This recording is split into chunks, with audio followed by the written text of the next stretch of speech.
Primeiramente, seja muito bem-vindo, Barrabina. Eu tô aqui para bater um papo com vocês sobre o famoso Howard Gardner e sua teoria das inteligências múltiplas. Você já pensou se dá para ser bom em tudo?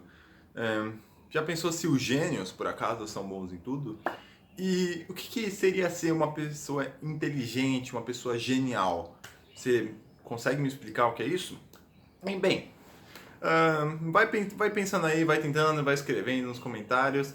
E depois que esse vídeo acabar, você fala como é que mudou sua concepção, se não mudou, por que não mudou, assim, enfim, faz um comentário bem legal aí, uma crítica construtiva, talvez, e bora pro vídeo. Ok, a gente vai falar hoje de Howard Gardner. Para quem não sabe, ele foi um neurocientista norte-americano, né, estadunidense, e lá ele nasceu por volta de 1900, enfim, fez o trabalho dele durante o século XX, morreu em 1980, por aí, acho que foi exatamente 1980. E, bem, pensa assim, até antes de Gardner, ok? Antes de Gardner, como é que era medida a inteligência? A inteligência era um negócio que era medida por um número, ok? Você olhava lá, você fazia um testinho e eles te davam um número, e esse número era o quão inteligente você era. E esse testinho aí ficou conhecido como o teste de QI. E esse teste foi inventado por um francês lá no século XIX, se eu não me engano. E até então, o mundo falou: Uau, esse teste é fantástico, agora a gente vai saber quem é inteligente, quem não é. Então, o que você fazia? Você fazia o testinho lá, a pessoa olhava na tua cara e falava: Cara, você é burro. E aí chegava outra: oh, você é muito inteligente. E era assim, basicamente, que as escolas selecionavam os bons alunos, os ruins, que as faculdades escolhiam os alunos bons e os alunos ruins.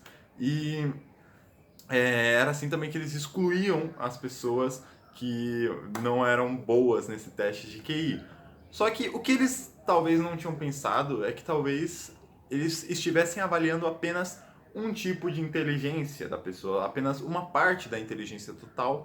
E é o que o Gardner vai propor aqui, né? Ele vai propor que existem outras inteligências além daquela avaliada no teste de QI. E por sinal, a avaliada no teste de QI é a inteligência lógico-matemática. E uma coisa curiosa é que a inteligência lógico-matemática ela é super valorizada até hoje por conta disso, mas ela também é muito odiada pelas pessoas que não a têm. Ou que acham que não a têm, ou acham que é impossível aprender matemática, impossível fazer as coisas terem lógica. E, bem, é bem curioso isso, citar isso, que ela é bem odiada e bem amada ao mesmo tempo. E a inteligência lógico-matemática, ela é basicamente o quê? Você identificar padrões, saquei esse padrão. Agora, será que eu consigo arrumar uma solução? E através da matemática e da lógica você consegue. Então, esse é um dos tipos de inteligência. E por que ela é tão valorizada? Primeiro, porque hoje em dia tudo é número, certo? Tudo é algoritmo, tudo é número. E o que um grande empresário, uma grande empresa está afim de saber? Desenvolve um algoritmo que vai aumentar o meu lucro, né? Vai aumentar os zeros na minha conta. E é isso que importa para o mundo. O mundo sempre quer otimização, principalmente de dinheiro, otimização de tempo, otimização de dinheiro, otimização de custo, enfim, tudo está relacionado a números, principalmente nessa era, ok?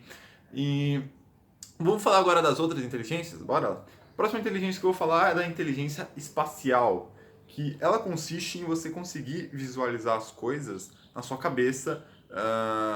E vamos lá, vamos dar um exemplo. Por exemplo, geometria em 3D.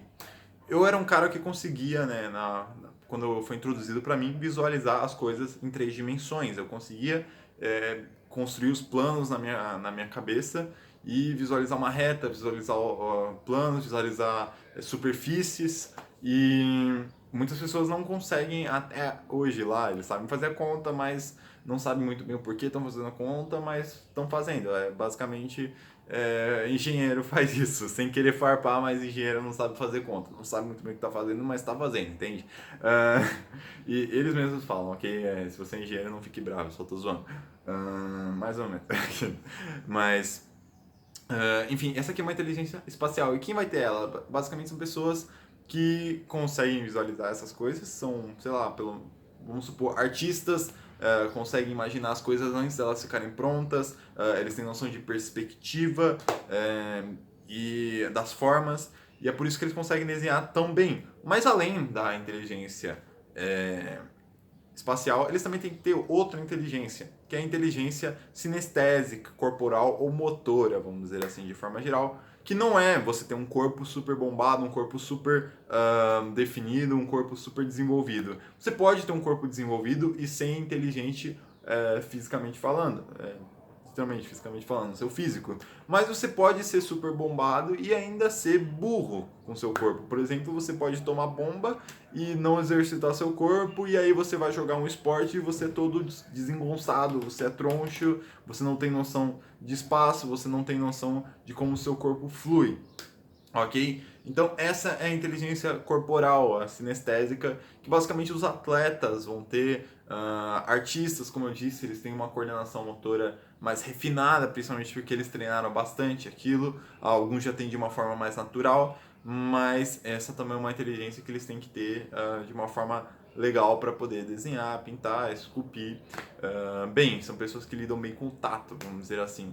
A gente também tem inteligência interpessoal, ok? Que é a habilidade de você lidar com as pessoas, você saber manipular, você ter carisma, você sair bem na foto, entende? Seriam pessoas que basicamente seriam diplomatas, políticos.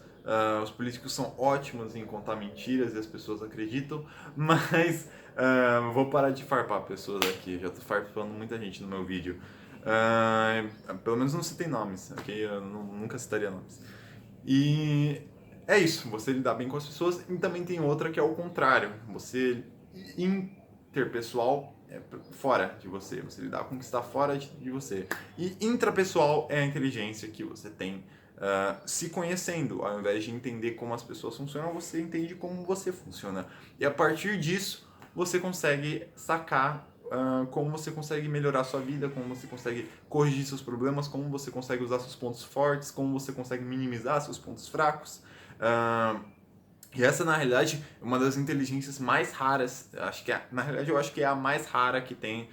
São poucas pessoas que realmente se conhecem e todo mundo acha que se conhece e não se conhece, porque você tem que, assim, quando você tem inteligência intrapessoal, você consegue entender o que você faria em tal situação, como seria o seu pensamento, e a partir disso, você sabe os erros que você cometeria em tal situação e você consegue evitar isso.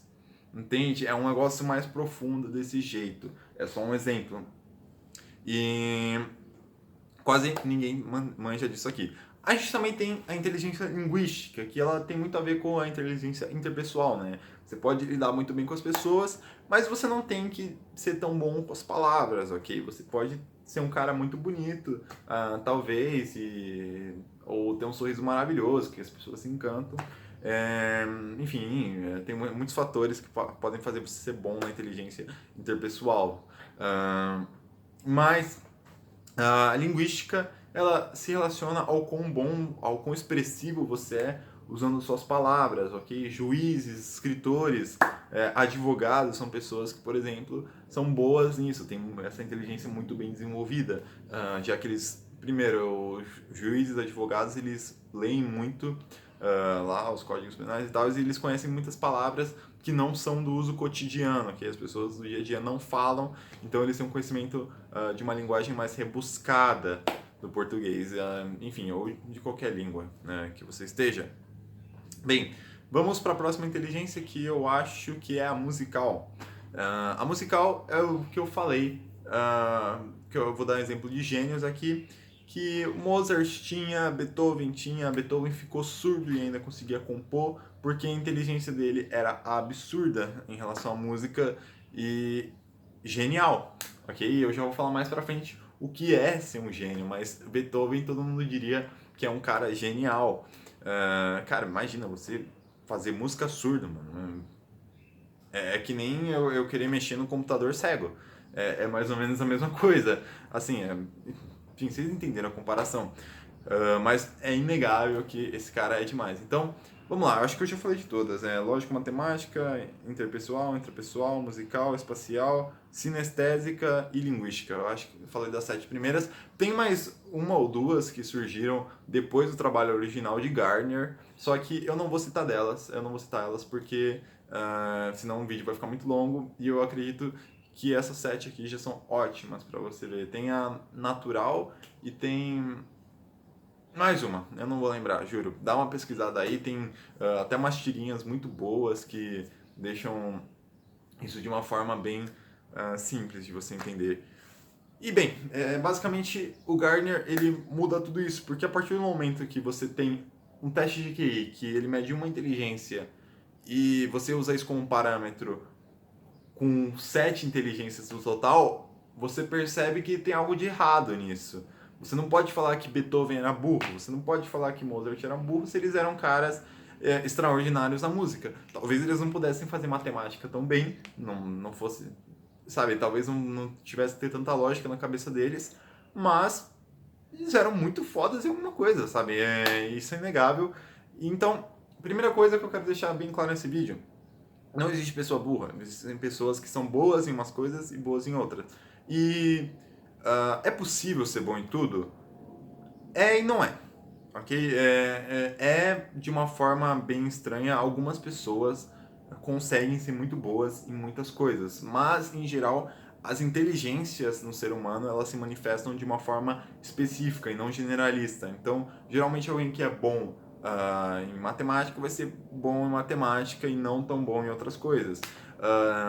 Ele não vai ser um cara extremamente talvez bom no físico, talvez ele vai ser um pouco bom em línguas, pela lógica, mas talvez ele não saiba desenhar tão bem. Por exemplo, não tem um professor que desenha bem, então eles não tem tanta coordenação, não tem tanta noção talvez ele até tenha uma noção espacial, mas não consigam desenhar tão bem. Enfim, eu conheço biólogos que não entendem nada de matemática, não conseguem fazer conjecturas lógicas.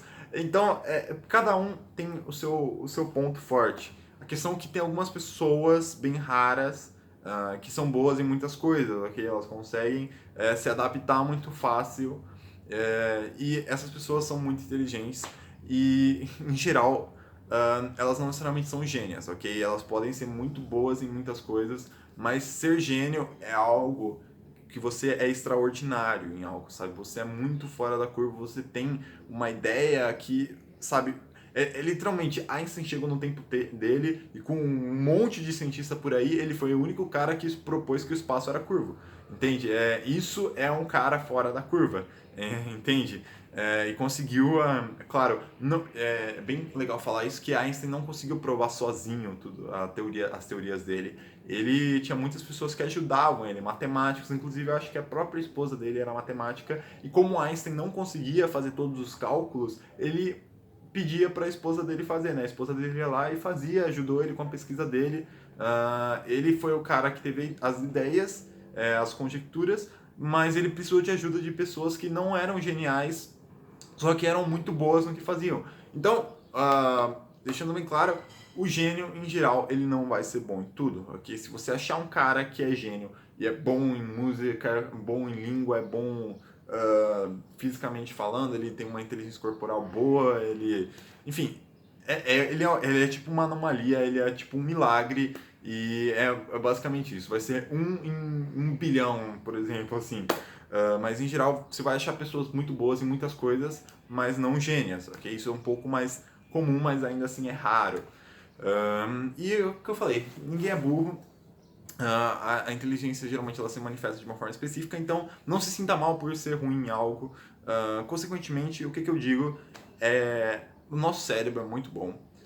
É claro que existem aptidões, mas eu acredito que todo mundo consegue ficar em níveis satisfatórios em todos os tipos de conhecimento. Okay? Se você estudar, se você amar aquilo lá, você consegue. Saca? Eu sou um cara que fiz muita coisa na minha vida, eu desde praticar esporte a nível profissional, agora eu tô fazendo matemática no Unicamp, estudar música. Então eu tenho, acho que artes é o meu ponto mais fraco, né? Artes de desenho, escultura. Eu não sou muito bom nisso em relação eu não tenho muita noção espacial disso. A minha inteligência espacial é boa para algumas coisas, mas ela não é, acho que é o meu ponto mais fraco, vamos dizer assim. Interpessoal, eu sou um cara que tá falando com uma câmera, então vocês devem saber que eu não lido tão bem com as pessoas. Eu não gosto muito bem de ficar tanto lidando com as pessoas. Eu acho que elas dão muita dor de cabeça na minha vida e elas também me distraem muito dos meus objetivos, sabe? De coisas que eu quero fazer. Por exemplo, as minhas continhas ali, eu acabei de fazer uma regra de três, né? De porque meu celular está carregando mais devagar. Eu olhei nas recomendações do fabricante e dizia o tempo que demorava, só que não tava, e eu fiz uma regra de três ali para ver quanto tempo ele demora agora para carregar na velocidade que ele está carregando agora. Enfim, são tipo. Pra vocês verem, eu não sou muito, mas sou uma pessoa que eu me considero bom em muitas coisas, ok?